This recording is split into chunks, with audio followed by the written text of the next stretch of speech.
Hi అండి. ఈరోజు మనం రెండు చిన్న చిన్న కథలు చెప్పుకుందాం.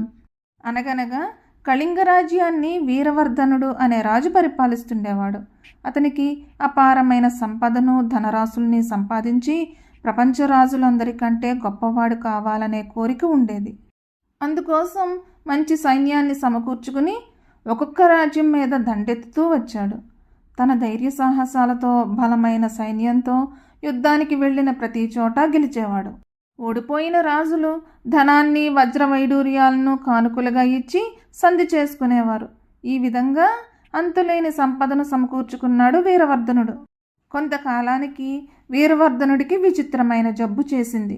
దాని ప్రభావం వలన భయం ఆందోళన వలన నిద్ర పట్టేది కాదు. ఎంత బలవంతంగా కళ్ళు మూసుకున్నా రోజు మొత్తంలో ఒక్క క్షణం కూడా నిద్ర పట్టడం లేదు.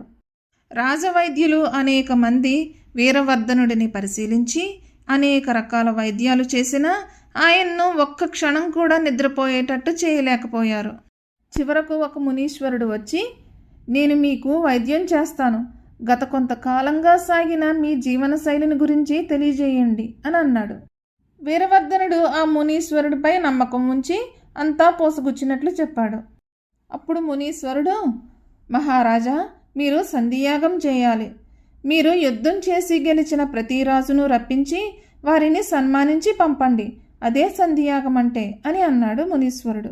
వీరవర్ధనుడు తాను జయించిన రాజులందరినీ ఒక్కొక్కరిని తన ఆస్థానానికి రప్పించి వారిని ఘనంగా సత్కరించి విలువైన సంపదను వజ్ర వైడూర్యాలను కానుకగా ఇచ్చి పంపించాడు. కొన్నాళ్లకు అందరినీ సత్కరించడం అయిపోయింది. అప్పుడు మునీశ్వరుడు వచ్చి, మహారాజా, మీకు ఈ రోజు నుంచి హాయిగా నిద్రపడుతుంది అని అన్నాడు. అప్పుడు మహారాజు ఇలా అన్నాడు, అవును స్వామి, వారి సంపదను నేను కొల్లగొట్టాను. వారెప్పుడు ఏం చేస్తారోననే భయంతో బ్రతికాను. ఇక నాకు శత్రువులు లేరు, అందరూ మిత్రులే అని అన్నాడు. అప్పుడు మునీశ్వరుడు, ఈ చూర్ణాన్ని రాత్రి పడుకునే ముందు పాలల్లో కలిపి తాగి పడుకోండి, హాయిగా నిద్రపడుతుంది, మీకు మనశ్శాంతి లభిస్తుంది అని ఆశీర్వదించాడు. తర్వాత వీరవర్ధనుడు ఆ మునీశ్వరుడికి కృతజ్ఞతలు తెలుపుకున్నాడు. ఆ రాత్రి హాయిగా నిద్రపట్టింది. అంతేకాదు, అప్పటి నుంచి ఏ భయాందోళనలు లేవు. శాంతం లేకపోతే సుఖం లేదని తెలుసుకున్నాడు వీరవర్ధనుడు. ఇప్పుడు ఇంకొక చిన్న కథ చెప్పుకుందాం. అనగనగా రత్నగిరి అనే పట్టణంలో విజయభూపతి అనే జమీందారు ఉన్నాడు. విజయభూపతి దానగుణం గలవాడు.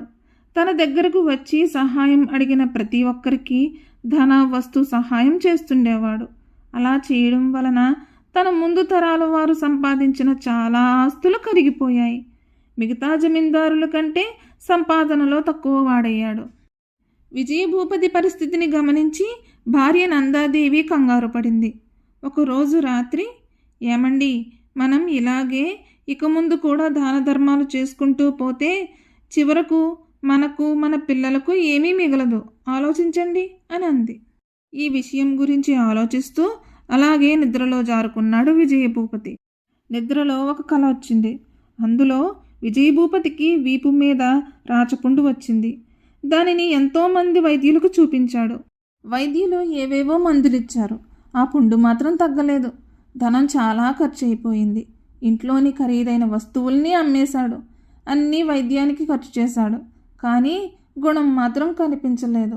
అలాంటి పరిస్థితిలో ఏదో దేశం నుంచి విశ్వేశ్వర శాస్త్రి అనే వైద్యుడు వచ్చాడని తెలుసుకుని విజయభూపతి వెళ్ళి ఆయనను కలుసుకున్నాడు.